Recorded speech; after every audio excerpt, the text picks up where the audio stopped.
Hello and welcome to my channel. I am Jasmine, aka Dash of Jazz, and I talk all about cooking, traveling, and living while here. Today we're in my kitchen and I'm going to show you how to make warm Zobo drink. This is a slight twist on a super popular West African beverage, which is the predecessor to what's known as Sorrel or Agua de Jamaica in the Caribbean and other parts of the world.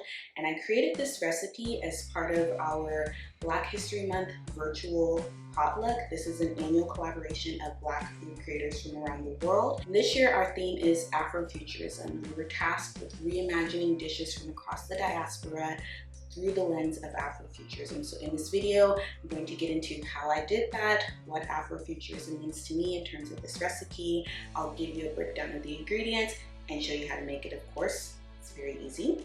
So let's get into it. Let's start with the ingredients. Very simple, all super flavorful. The first step are dried Zobo flowers, Hibiscus flowers, Bissap, Sorrel, called by all different kinds of names across the diaspora. This is what they look like. A deep purple color that gives a purplish reddish color to the final drink.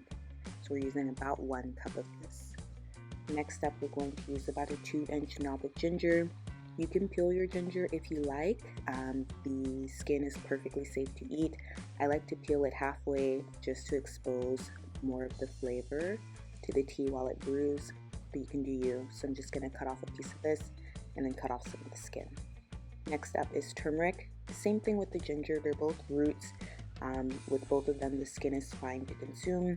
And however, the turmeric has a really bright orange color and a very distinct flavor that I again want to expose to the tea, so I'm going to peel it halfway.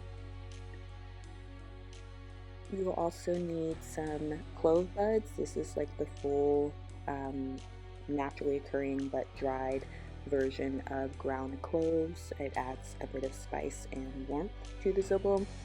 What people add to Zobo drink kind of varies. Clove is optional, but I do quite like it in mine. I also like cinnamon, so we're going to do a couple of cinnamon sticks. Again, this is optional. The basic Zobo or hibiscus tea recipe is really just the dried flowers and water, but I want to spice it up a bit. Every person makes theirs a little bit differently. I include pineapple juice, so I kind of cut the water. I do half water, half pineapple juice, because the pineapple juice adds some fruity tropical flavor, but it also adds natural sweetness, so I don't need to add honey, agave, sugar, or anything like that to my drink.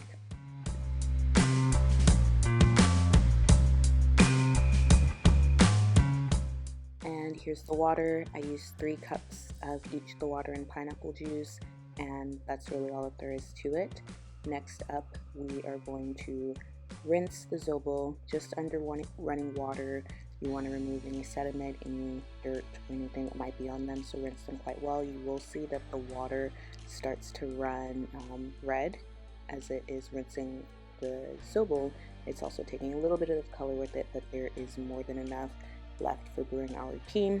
The next step is to add the rinsed Zobo to a small saucepan along with all of the other ingredients.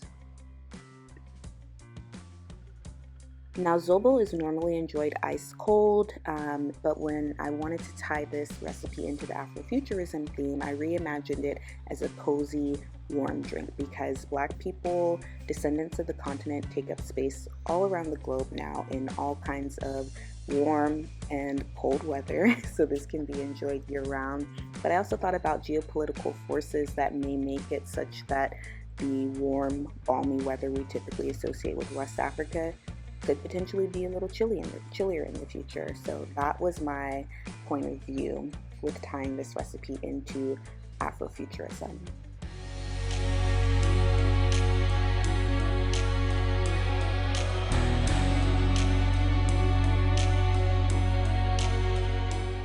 Then give everything a nice stir to get it kind of incorporated and let the flavors start to meld. I'm going to cook this over medium heat. It will start to steam and smoke a little bit, and you can see that the liquid has already taken on the red color, and we are eventually going to bring it to a boil. This just takes a few minutes over medium heat, and it will look like this. You can see a little bit of that orange in the foam at the top. That is from the turmeric. And once we have a rolling boil, we will cut it and strain the solids from the liquid. You can use a slotted spoon like I am. You can also use like a handheld sieve. I will link both of those options for you in the video description. I've tried each way, they both work fine. I just had the spoon handy, so that's what I grabbed. And what I'm doing is scooping all of the dry ingredients from the pot. So that's the Zobo, the ginger, the turmeric, the cloves, cinnamon sticks. Now, ideally, you are going to transfer your warm Zobo drink to a pitcher with more grace and finesse than you see me doing here. But I did want to shout out this pitcher as well as the cute little delicate glass mug that I'm now pouring the Zobo in because they are so cute. I will definitely link them in the description for you. That is all that there is to it. I really hope that you'll try out this recipe. Happy Black History Month. Thank you so much for watching. Be sure to give this video a thumbs up if you enjoyed it. Leave me a comment in the comments and hit that subscribe button because I bring fresh content to you every single week. Thank you for watching.